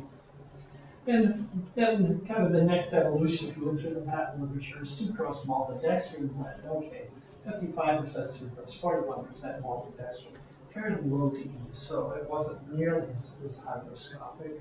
There are some other things in the patent literature dealing with modified starch, dealing with gum acacia, but they don't tend to be used significantly. Firmenich, like I say, has the longest experience in this issue. They were the first ones to get patent on using extruders. I might think, or you might think of an extruder as a twin screw extruder. And so they've done a good deal of work on optimizing the twin screw process. McCormick has some patents, some companies have patents. So there's a lot more competition in this area there now. But working with an extruder, you can work with very high viscosities. When I think of a twin screw extruder, I think of muscle. I think it's got an awful lot of power. It can go with much lower moisture contents, give shear inside of that twin screw. So you may not start off at 14% moisture, you might start off at 5 or 6% moisture instead. The less moisture, the less you have to take out in the end. And so this kind of did a pretty good job. It came up with, I won't say better flavor quality, that would be incorrect, but decent flavor quality, reduced costs. So there wasn't a nice propanol bath in the end either. So you can actually reduce this a great deal of cost, time, and so on. And you can start putting things that into that blend that simply melt. And so you can make more formulation changes too. They don't have to be mutually soluble. So there's some advantages to it. And this is a process from over in Powell, that is McCormick and Company. So here's their matrix ingredients, those in liters, so it's metered in, put some water in, so you put water into the barrel, and do your melting here, mixing here, goes to the melt pump. Then you got to somehow solidify that. So it's going to come out of the extruder. And one of the processes they had was gas, so really a cool pressurized vessel to keep the flavor trapped inside. Temperature's still pretty hot. And again, you could go into isopropanol or just atmospheric discharge. So the patent covers various options of that. But using a twin screw extruder. And this is a patent from McCormick and Company. Matrix mixed, melted in first extruder, water is added, flavor at the end of the extruder barrel, or at the melt pump, venting step to remove excess solvent, alcohol and vanilla, extrude into a cold gas or onto a tray. So again, everybody looks for some version of that they can patent. Formulation, it was a 56% sucrose, really 5% invert syrup, 42% D, using the 2% distilled monoglyceride. And so small amount of water, only 2 grams of water, 214 grams of solid, so we're less than, well, almost 2% moisture. And again, this patent, they were incorporating acetaldehyde, which, like I say, is a hard product to encapsulate. There is a problem with using isopropanol. That is really the nice method. It's really preferred method. You know, a particle, molten string turns into a solid immediately. So nice structure, few cracks and so on. But people don't like to be extruding into isopropanol, handling an organic solvent in the food area. There's problems from a legal standpoint. How much isopropanol is in your flavor material? Pollution, solvent handling, disposal. And so they've really done a number of things that try to get around that cold bath. But nothing works quite as well. So sometimes you get too much temperature change, or you get shattering of the particles. When I go to IFT, I love getting samples, and this is one sample I picked up. And kind of look at that. That's not a very nice particle. So I bring them back, then you can do electron microscopy, you can do a little analysis. What are they doing? How did they do it? And so that's kind of a problem. Let me see if, there. I'll go ahead and then go back. How's that? Now that's the particle I like. So this is the extruded strand that's been broken off. Actually, and I don't have a scale on this, but this is now taking this and really looking. So there's a crack, but it's really a nice structure. And that's a really nice product, a very, very stable product. Let me see if I missed anything worthwhile. Okay, this would be one of the formulations that would be done on an extruder. Orange flavor, 10%, lecithin. Okay, let's get to something natural, emulsifier. A little higher in water content, 7%. And so maltodextrin 19D, maltodextrin, pretty simple label. Nobody would say much about that in terms of natural, any problems with it. It's interesting, if you go through literature, you'll find patents for 20% flavor or 30% flavor, but you don't find them on the market. To me, that's what's significant. If you find it in the market, it counts. If you don't find it in the market, so much for that patent. They do like the idea that less cooling, no drying afterwards, like I say, because you have such low moisture initially. Advantage is excellent shelf life. And I put an advantage question mark because people talk about it and say, I got this flavor. It's 7 years old. It's still good. Look at my product. Look what I've done. I say, you've still got a flavor after 7 years? We bought this and you're still holding inventory of this? I want a shelf life for my flavor that's exactly as long as my shelf has to be good, on the shelf. I don't want to pay for 5 extra years of shelf life, and if you don't need it.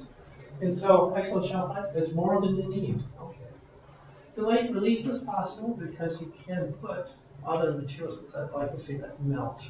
So it's just not dissolving. You can actually delay the release, which is pretty neat.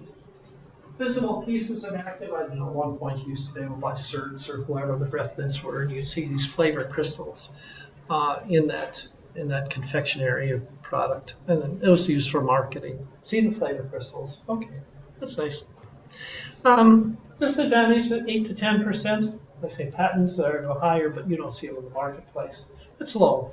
You have to buy twice as much flavor as you would if you were buying a spray dried product. The particles are large, and so you want to put this into a Kool-Aid, into a Crystal Light, or something like this. And so here are the instructions. Open the package, pour your water up, put your teaspoon of Crystal Light or the beverage in there, and stir it, and stir it, and stir it, and stir it, and stir it, and stir it, and stir it. While you're waiting for these big particles to dissolve. They're not soluble. They don't dissolve very quickly, and so that's a disadvantage. Especially in cold. If you're going to put them in tea bags, it's wonderful. Nice hot tea, they dissolve perfectly fine. You put a spray drying material into a tea bag, it goes through a tea bag, it's all sitting at the bottom of the box instead. So, okay, flavored teas, a nice deal. High temperature process, your flavor may like it, but may not like it. Emulsion quality, no matter what size motor you put in the end, you don't get a good emulsion. You just can't get a good emulsion on these materials. So if you said I want a Kool-Aid type product, I'm going to make my Kool-Aid, I'm going to stir it long enough to dissolve. I'm going to have a glass today, I'm going to have a glass tomorrow. Tomorrow will be separated. That's not so good if you don't like flavor later. Cost is less of an issue if you buy the extruded product. But the extruded product really doesn't turn out to be as good. There's Durarome and Flexarome that's sold by Firmenich. And Durarome is the traditional product. Flexarome is the extruded product. And they are different. You just can't quite do it as well on the extruded. So there's some savings, some advantage, but it's a problem. Yep.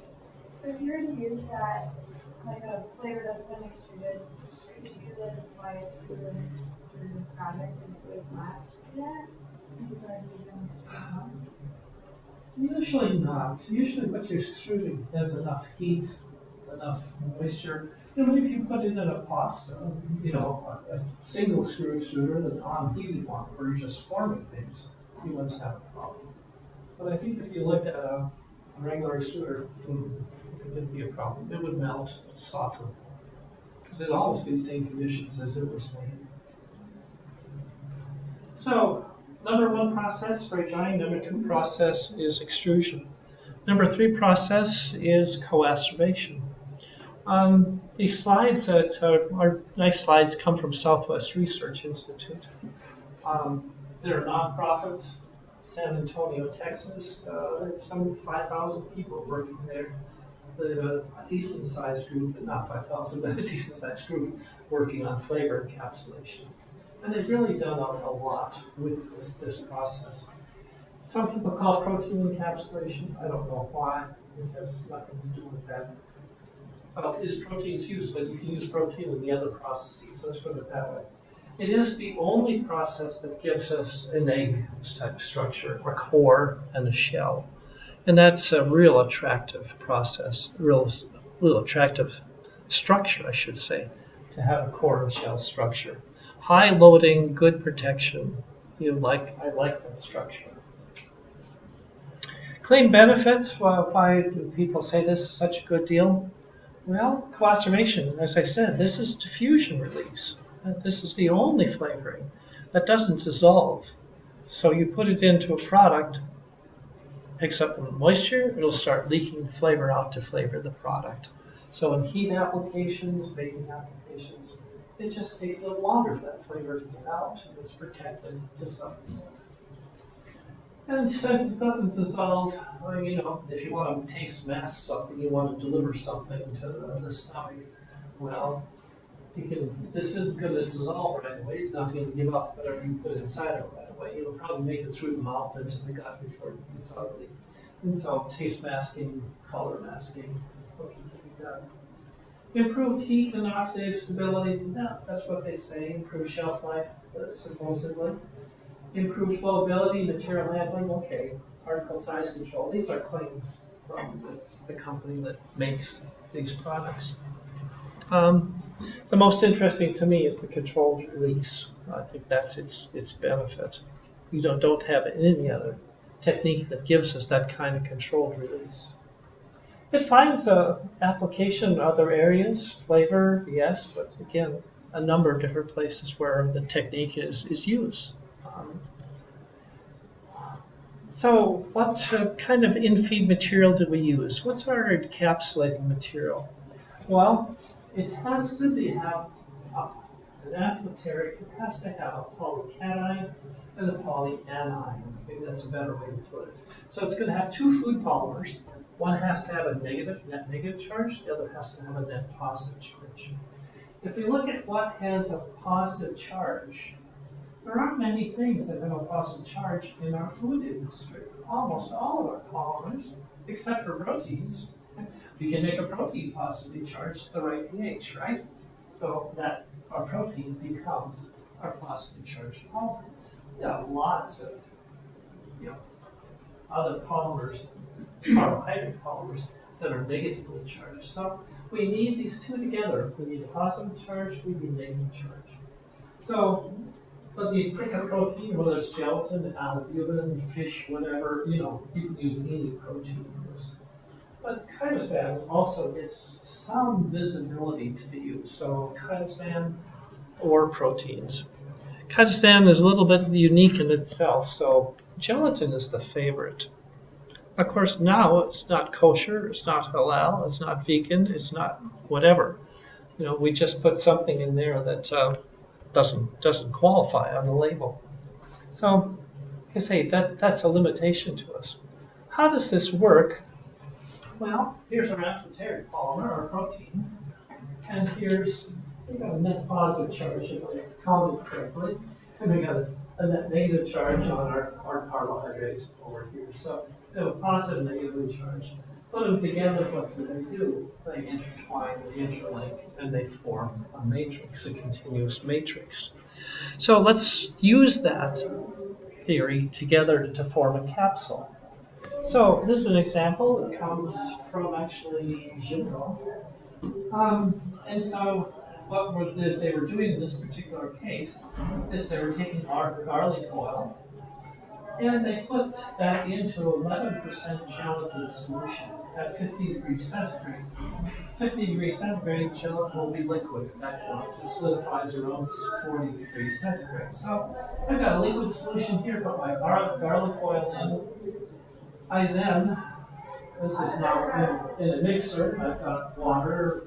These big ones are my garlic oil, the small droplets are my gelatin, and we call it gum arabic, gum acacia, same thing.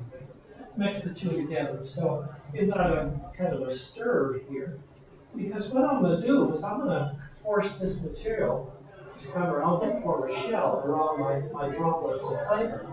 If I have tiny droplets of flavor, I have tiny finished product. If I have big droplets, like 30 microns, 50 microns, I can put a shell around them. So my finished powder depends upon my mixing here.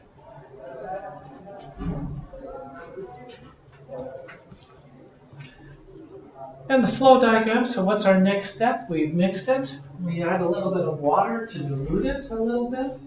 A little bit of acetic acid to lower that pH. Now, okay, our surface active material is starting to accumulate at the interface.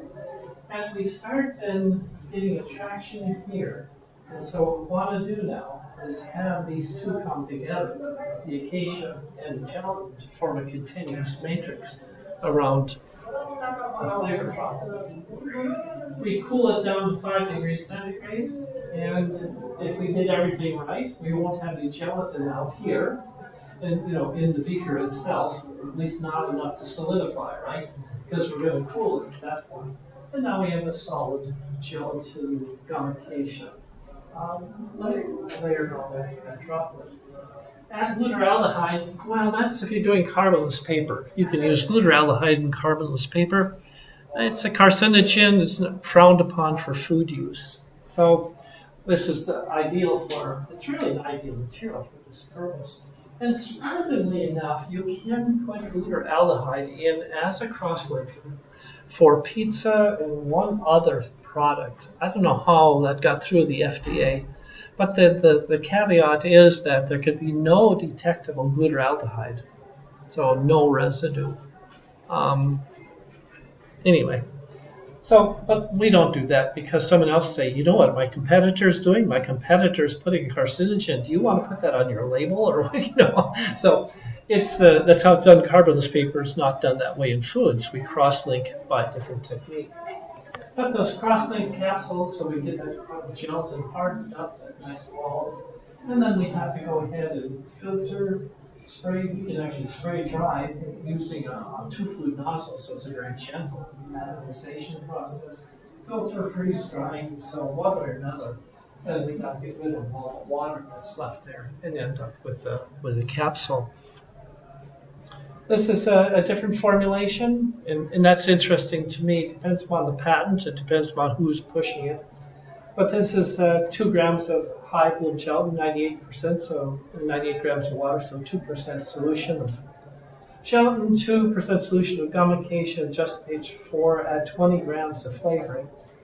So we got 20 grams of flavoring with only 4 grams of wall material. So what do we have? We got 24 grams, 40 of that is flavor. What are we, 80, 90% flavor. You don't get any loads like that in any other product. So very, very high loads are possible. The capsules, because of this idea, you make a small one, an emulsion, you have a small particle. Make a big one, you have a big particle. You can actually go to 3 millimeters in size, from 10 microns to 3 millimeters. And like I say, high load, 70 to 95%. So put an awful lot of flavor into that capsule. The small capsules, 10 to 100 micrometers, are good distribution in food, resilient to fracture, which is important in mixing. Larger capsules get 100 microns or larger.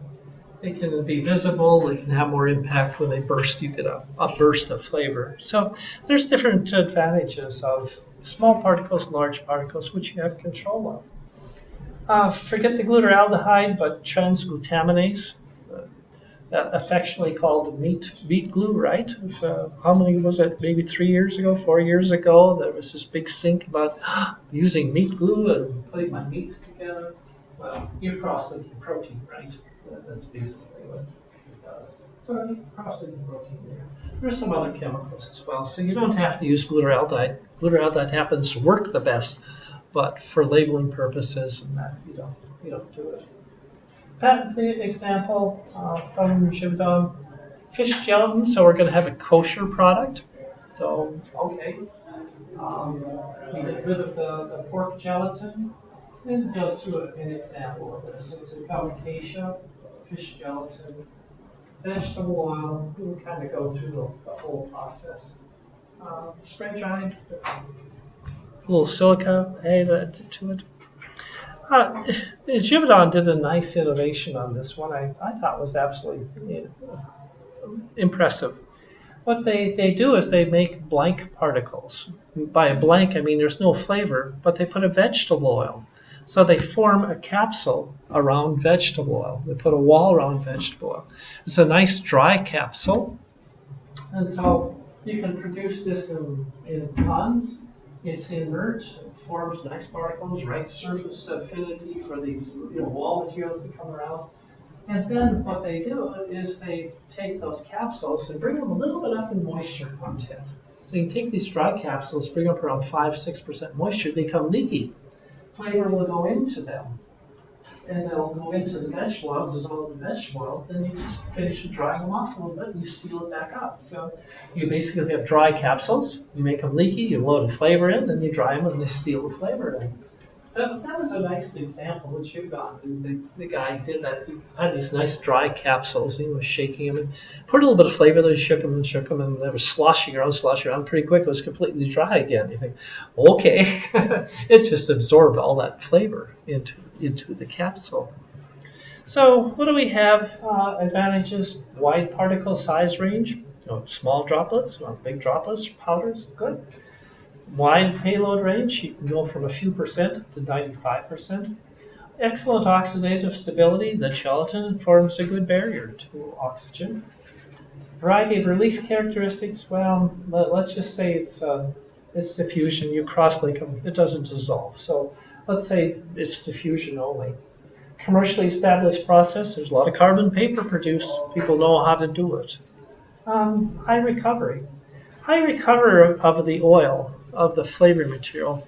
If you start looking at water-soluble flavors, then there's a problem. If you think about you starting out and going through that whole process, well, when you think about the water, the final step, you got your capsules and all that water.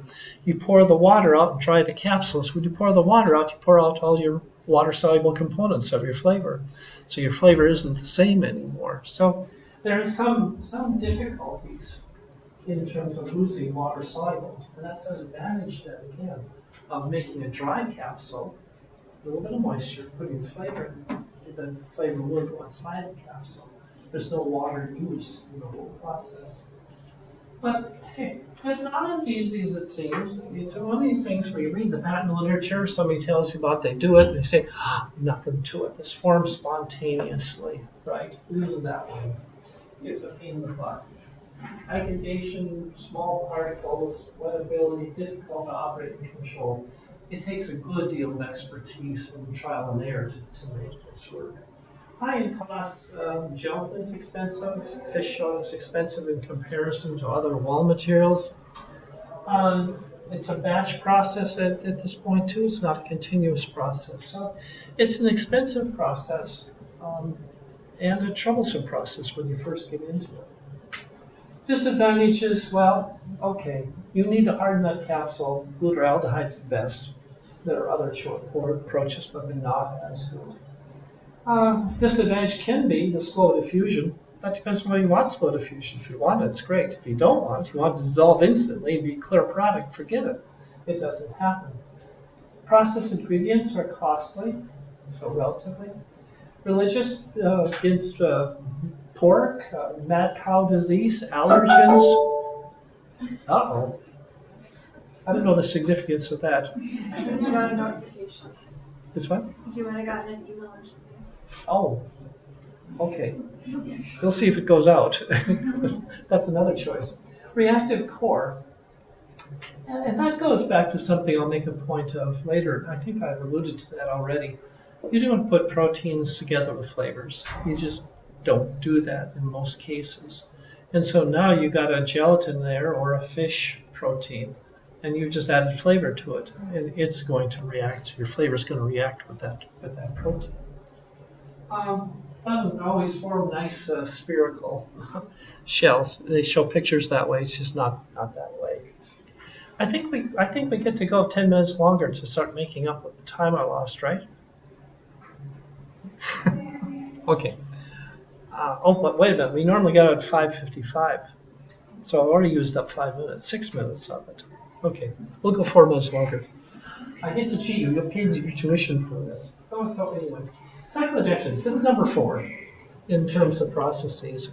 How many are familiar with cyclodextrins? Everybody? Oh, good. So cyclodextrins, they're a cyclic non-reducing oligosaccharide molecule, enzymatically derived from starch. They look like this. There's the alpha, beta, gamma. Each of them has, so this has a I think it's 5, 6, and 7 glucose units put together in the chain. So it forms a donut. And the interesting thing is, if this is now it's a little better view, you put this into water, all of your water loving, all of your polar groups are on the outside, they're facing out into the water. What's facing on the inside are carbon-hydrogen bonds. And so this is extremely hydrophobic center. This is a water-loving molecule, glucose, water-loving molecule. But it is oriented such that the center is very hydrophobic. And so flavor molecules, most of them are hydrophobic, they love to go inside there. If they go inside there, they form a bond that keeps oxygen, anything away from them. They become exceedingly stable to oxidation. There's a number of uses in flavored coffee, gelatin puddings. There's all kinds of applications for it. My interest, obviously, is flavor. There's 2 ways that you can prepare this material. If you're doing it in the laboratory, you take a mixture of ethanol and water, and you bring it up to about 55 degrees centigrade. At that point, the cyclodextrin solution becomes clear. You add your flavor to it, you add your active to it, and you have to add 1 flavor molecule for every cyclodextrin molecule, because that's the way it goes. There's room for 1 flavor molecule in there, so you get the right proportion. How many moles of cyclodextrin do you have? How many moles of flavor can you put in? That number of moles. And as soon as you start adding flavor, these are hydrophobic molecules, your cyclodextrin precipitates. So basically, it precipitates, you filter it out, and you dry it. Not hygroscopic, you can pour it out on a workbench, you can pour it in a fume hood, wherever you want. That flavor molecule doesn't go away. It's inside that donut. That's rather tedious, not much fun. So of course we do it differently. We make a solution about 30% beta-cyclodextrin. Beta's the best, not the alpha or the gamma. And then it's like a pudding. It's just like a pudding in terms of texture. But interesting rheological properties. You add your flavor to it. You think it might get atomized? Yeah. It shear thin so easily. And I spray dry it. That's the simplest way to do it. Product that you get out is 6 to 15% flavor. That's 6 to 15% by weight. I've got a 1 cyclodextrin. If I have a little flavor molecule, I only get 6% by weight. If I get a big flavor molecule in there, I get 15% by weight. So, the percent weight depends upon how big of a molecule you're putting inside each of these cyclodextrins. Issues with spray drying. Are flavors included? By included, I mean, did they go inside, or are they simply captured by the physical mass of cyclodextrin? And of course, there's another question too. If they go inside the cyclodextrin, what makes you think they're going to come out? Because you want them to come out, right? And so these are interesting questions. Are they truly included? Are they going to release? And we did a study on this. We did 5 papers around this. And basically, you found many flavors were simply trapped by the cyclodextrins. They didn't offer cyclodextrins, didn't offer any protection to them. And so it's a poor retention during storage, poor oxidation stability. So it works really well for some things. It doesn't work at all for other things. So this is the idea of one of the advantages. It can stabilize some things. This is the only process that molecularly encapsulates a molecule by molecule by molecule. When I make my emulsion, I got a bunch of orange oil droplets. I have many different orange oil molecules in my little droplet orange oil, and they can all chemically react with each other. This one, if I got a solution of furfumercaptan, coffee, roasted ground coffee aroma, basically every one furfumercaptan is going to go in here. It's protected from the other. Furfumercaptan dimerizes. If it dimerizes, it doesn't have the flavor to it. So this actually takes each molecule and protects it, puts it inside of a capsule. Really fascinating. It's the only process we can do that. And so this actually shows there was roughly 6% furfumercaptan, and I had some beta and some gamma cyclodextrin, but the idea that they come to some equilibrium around 3 to 4% of these materials. And they were stable after that. So it's the only way to stabilize some flavors. This is an interesting one to me that, okay, so we put menthol inside of these cyclodextrins, then I put it in hot water, cold water, hot water.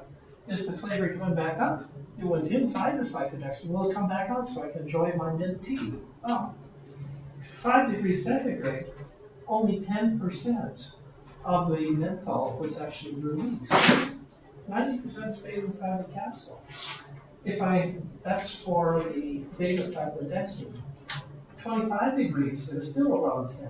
They got up all the way to 85 degrees centigrade, and less than 20% of my menthol was actually released. I say it went in there because it wanted to. It doesn't come out because it wanted. If you look at the gamma or the alpha, they released more, but the problem is they didn't go in the first place. So the idea is, will they go in? We won't go here. This is, again, does that influence sensory results? So we ran sensory studies on putting menthol, so mint, into a cyclodextrin, then looked at its release or evaluation by sensory panel, and then analytical. And they parallel each other, but of course, my gas chromatograph is linear, and my taste buds are logarithmic or power function. So the analytical data doesn't correspond exactly with sensory perception, but there certainly is a relationship. So whether it's cold products or whether it's hot products, there's always a problem with getting the flavor back out of the material. Well, let's call it quits at this point. We'll finish up just the cyclodextrins. I'll decide which of these. I've got a bunch of figures to show. Decide which of them I want to show and which ones I don't. Because anyway, let's call it quits here. We will have a test. The test will come up to this point, so it won't go to the last slides. Okay, good. Okay, have a good evening.